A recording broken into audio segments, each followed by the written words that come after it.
السلام علیکم ناظرین، کنفیکشنری بزنس کے اندر کتنا منافع ہے، ریٹیلر کا کتنا منافع ہے، ہول سیلر کا کتنا منافع ہے، منافع کی شرح کتنی ہے؟ اکثر ہمارا خیال ہے 5 سے 7%، لیکن میں آپ کو مکمل پریکٹیکل طور کے اوپر بتا رہا ہوں کہ اس کاروبار کے اندر ہول سیلر کا کتنا منافع ہوتا ہے، کتنے فیصد منافع بن جاتا ہے، اور ریٹیلر کا کتنے فیصد منافع بن جاتا ہے۔ کنفیکشنری بزنس کی حوالے سے مکمل پریکٹیکل طور کے اوپر ہر ایک دکان کے اوپر جا کر میں اس دکان کا بل بناتا ہوں، اس کو کتنے کا میں نے سامان دیا اور اس میں سے مجھے کتنا پرافٹ ہوا اور دکاندار کو کتنا پرافٹ ہوگا، یہ آپ کو معلومات دے رہا ہوں۔ اسی طرح کی معلومات آپ کو پورے یوٹیوب چینل کے اوپر کہیں نہیں ملیں گی۔ جب آپ کو ایسی بہترین اور قیمتی معلومات مل رہی ہیں تو پھر آپ کا حق بنتا ہے چینل کو سبسکرائب کرنا، ویڈیو کو لائک کرنا اور کمنٹ کرنا۔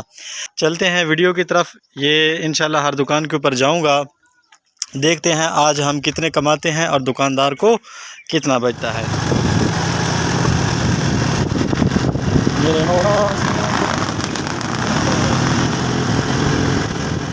ناظرین، یہ ہمارا پہلا کسٹمر ہے، انہوں نے آدھا کلو شاپر کا خریدا۔ یہ شیمپو وغیرہ پڑے ہیں، لوکل شیمپو ہیں، برانڈڈ نہیں ہے، برانڈڈ کے اندر بچت ہی نہیں ہے۔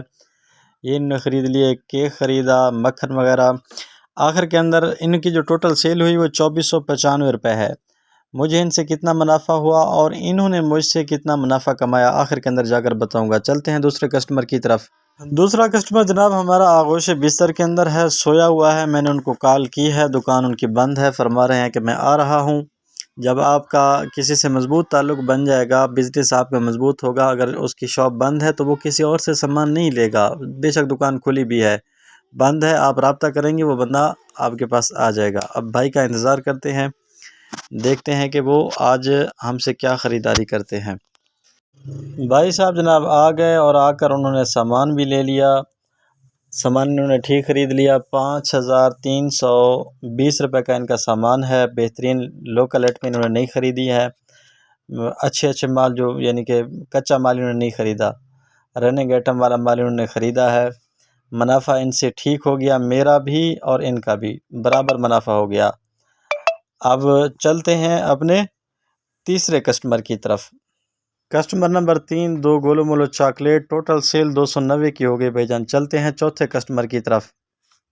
یہ ہمارا چوتھا کسٹمر ہے، ان سے ماشاءاللہ اچھا ہمیں نفع ہو گیا۔ 4015 روپے کا ان کا ٹوٹل سامان ہے، 4015 روپے کا۔ اسی دوران ایک اور بھائی کو بھی سامان دے دیا تھا، 210 کے انہوں نے خریداری کی۔ انہوں نے ماشاءاللہ اچھا مال خریدا، لوکل ایٹ میں ہیں، منافع بہترین ہو گیا، ان کا بھی اور میرا بھی۔ ٹوٹل منافع مجھے کتنا ہوا اور ان کو کتنا ہوا اور منافع کی شرح کتنی رہی، وہ ایک کسٹمر رہ گیا ہے، اس کا ریٹ بتانے کے بعد ٹوٹل آخر کے اندر منافع کی طرف چلیں گے۔ یہ جناب کسٹمر نمبر 6 اور آخری کسٹمر ہے، انہوں نے صرف 10 روپے والا راکٹ غبارہ خریدا جو کہ 650 کا میں نے ان کو دے دیا۔ 400 روپے کا پڑتا ہے، بہترین اس کے اندر نفع ہے، کوالٹی اچھی ہے، لوکل نہیں ہے، ہلکے مال بھی آتے ہیں۔ 1000 روپے کی سیل ہے، 250 روپے کا میرا منافع اور 350 روپے کا بھائی کا منافع ہو گیا۔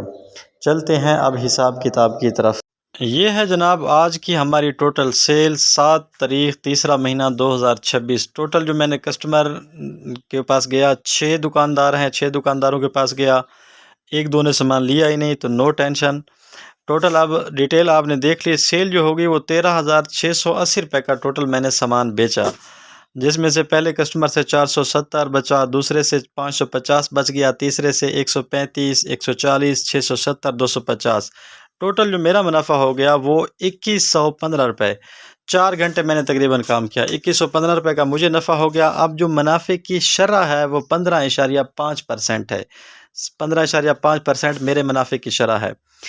اب جو سامان میں نے بیچا دکانداروں کو جو ایسے نفع ہوگا ٹوٹل سب کو ملا کر وہ 2685 روپے کا، مجھے 2115 کا نفع ہو گیا، دکانداروں کو 2685 روپے کا۔ ایک کی تفصیل میں نے آگے لکھ دی ہے۔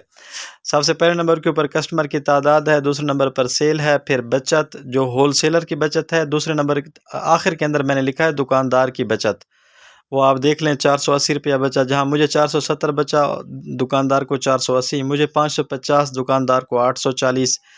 اب اسی طرح دکاندار کے منافع کی جو شرح ہے وہ 19.6% ہے اور ہول سیلر یا سیل مین کے منافع کی شرح 15.5% ہے۔ یہ منافع کی فیصد اسی لیے زیادہ ہے کیونکہ میرے پاس لوکل ایٹمیں بہت زیادہ ہیں، اس لیے میں آپ کو کہتا ہوں کہ لوکل ایٹمیں بھی رکھیں جو آپ کا منافع برابر رکھیں گی، اور اچھی کوالٹی کا مال بھی رکھیں جو آپ کے کسٹمر کو مضبوط رکھیں گی۔ ٹوٹل لوکل مال بھی نہیں ہونا چاہیے اور ٹوٹل برانڈڈ مال بھی نہیں ہونا چاہیے، خصوصی طور پر میری طرح کا جو بندہ بائک کے اوپر سیل میں نہیں کرتا ہے۔ اگر کسی کے پاس گاڑی ہے تو پھر کام چل جائے گا، بے شک اس کے پاس ٹوٹل برانڈڈ مال بھی ہو۔ تو اس طرح کی معلومات آپ کو یار کوئی نہیں دیتا۔ ویڈیو کو لائک کر دیجئے، کوئی اچھا سا کمنٹ کر دیجئے، نئے ہیں تو چینل سبسکرائب کر لیجئے۔ ملتے ہیں اگلی ویڈیو کے اندر، اللہ حافظ۔